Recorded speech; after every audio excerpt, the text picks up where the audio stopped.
কখনো কি চোখের সামনে একটা ভালোবাসার গল্প দানা বাঁধতে দেখেছেন? একটু কল্পনা করুন তো, জয়নুল আবেদিন পার্কের একটা শান্ত সুন্দর বিকেল। একটা অল্প বয়সী মেয়ে খুব সুন্দর করে একটা কালো বোরকা পরে সবুজ গাছপালার মধ্যে দিয়ে ধীরে ধীরে হেঁটে আসছে।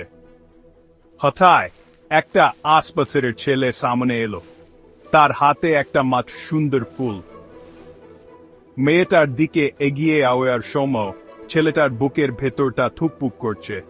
তার পা ফেলার মধ্যে একদিকে আশা, আরেকদিকে একটু ভয় ভয় ভাব। ছেলেটা হাঁটু গেড়ে বসে মেয়েটার দিকে ফুলটা বাড়িয়ে দিল। মনে হচ্ছিল ওদের চারপাশের পৃথিবীটা একদম থেমে গেছে।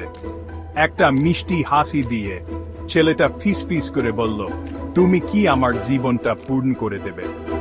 মেয়েটার চোখ দুটো অবাক আর খুশিতে চকচক করে উঠল।